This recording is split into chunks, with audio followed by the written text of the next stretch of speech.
Today, I'm going to show you how to sequence an easy pocket operator beat.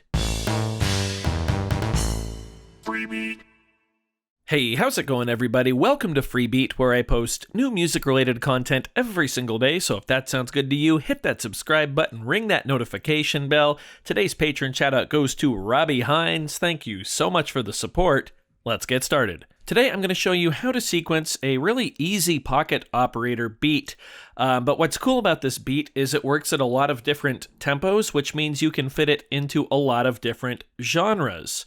Now, of course, I'm going to be showing you how to sequence this beat on the PO32 tonic here, but this will work with any 16-step sequencer that allows you to have a kick drum sound, a snare drum sound, and a hi-hat sound. Now, you do need to have two-note polyphony on whatever device you sequence with because the hi-hat and the kick drum hit at the same time, and sometimes the snare drum and the hi-hat hit at the same time as well. So, yeah, you do need two-note polyphony, but aside from that, you really just need a kick drum sound, snare drum sound, and a hi-hat sound. You can always come up with a version of this beat too on your own that doesn't need two-note polyphony. You're also going to be using 4 of your 16-step patterns on any of the pocket operators or whatever device you're using. You will need 4 different 16-step patterns and the ability to chain between them. Okay, so let's go ahead and go to pattern 1. Go ahead and grab your hi-hat sound. In this case, I'm on the stock PO32 drum kit, and I'm going to use sound 7. Let's go ahead, like I said, we're on pattern 1, turn on write mode, and we're going to sequence 8th notes in on the hi-hat. So 1 and 2 and 3 and 4 and, just like that. Now what we're going to do is actually copy that pattern into the other 3 empty pattern slots. So on a pocket operator, you hold right and then pattern, and that's going to copy that pattern. Then you click where you want to paste it. So slots 2, 3, and 4. Now we have 4 patterns of this hi-hat 8th note pattern. I'm also going to take a minute and set the tempo to 120 BPM. That's a solid tempo to work at. Let's go back to pattern 1 now.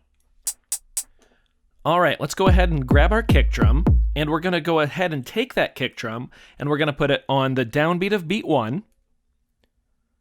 Then we're also going to put it on the E of beat 1, which is step 2. Now, I try to explain this in every free beat video where I sequence something, but the way that I count my steps is like this. 1E and 2E and 3E and 4E and. That's how it's done in the percussion world, and that just makes things really simple and easy to convey, especially in a video like this. So now that we have our kick drum sequenced on beat 1 and the E of beat 1, we're also going to put it on the of beat 1, right here.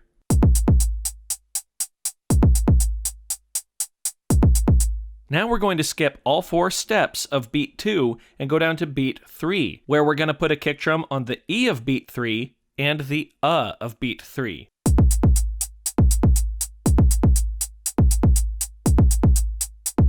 Nice. Now we're going to go to our second pattern here, where we're going to stay on the kick drum, and we are going to this time put the kick drum on the E and the of beat 1, like that. And then again on the E and the of beat 3. Now let's wrap up pattern 2 by putting one last kick drum on the E of beat 4. Right there. Now we're going to move on to pattern 3. Pattern 3 is going to be very similar to pattern 1. So we're going to start off with a kick drum on the downbeat of beat 1. Now we'll put a kick drum on the E of beat 1 right there. And the of beat 1 as well. Now we're once again going to skip beat 2 and all 4 of its steps and move down to beat 3 here. We're this time going to put a kick drum on the and of beat 3 right here. And then also the of beat 3 right there. So pattern number 3 is going to sound like this.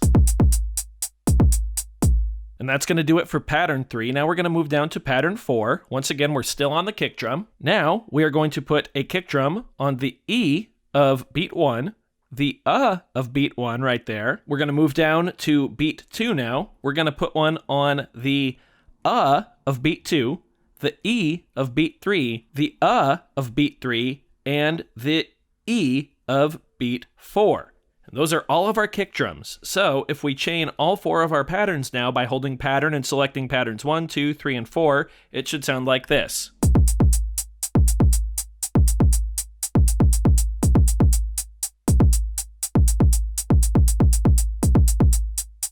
Just like that. So let's go ahead and add in our snare drums now. These are going to be really easy. Let's go to pattern 1. Now we're going to pick our snare drum sound.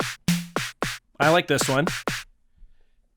In pattern 1, we're simply just going to put the snare drum on beat 2 and beat 4, right on the downbeats, just like that. Same thing with pattern 2, same thing with pattern 3, and same thing with pattern 4. And now we're done. Let's go ahead and chain all 4 of our patterns together and have a listen.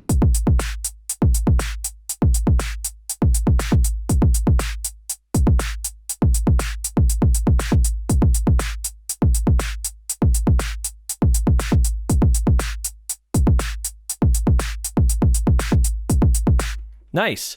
I really like this pattern because not only does it work at many different tempos, which I'll show you in just a second, but because it poses a really nice question and answer feel thanks to the varying kick drum patterns. It's one of my go-to patterns on the drum kit, and it's actually one of my go-to patterns when I'm writing music and I just need a stock beat. You do have to be a little careful with it because it can influence where you put your actual bass line because of all those kind of technically offbeat bass drum hits, but it's a really versatile pattern that's not too hard to sequence, and I hope you all really like it. So let's go ahead and try it at a slower tempo now. Let's try it at 80 BPM.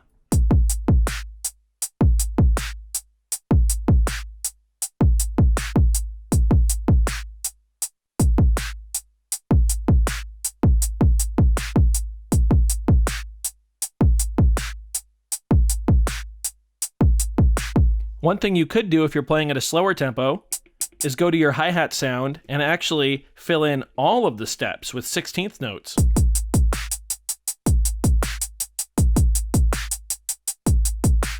And that's a really great way to provide some movement in your track or a sense of movement without really increasing the tempo. So we've heard it at 80 BPM, we heard it at 120, which is of course what we sequenced it at. Let's go up to 140 and see how that sounds.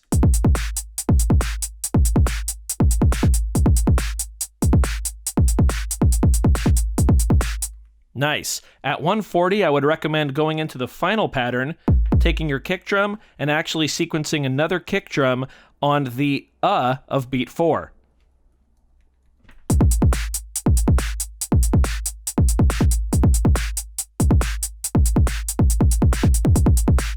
And that provides that nice pickup note there into the next measure. So there you have it. A simple, easy pocket operator beat that I think is really versatile and works well at several different tempos. I do hope you found this video informative or at least entertaining. If you did, be sure to leave a like on it. If not, remember you can always leave a dislike on it. That's okay too. Doesn't hurt my feelings, just makes me try that much harder next time. Either way, be sure to hit that subscribe button, ring that notification bell. Thank you so very much for being here. Thanks for watching. We'll see you next time. Bye.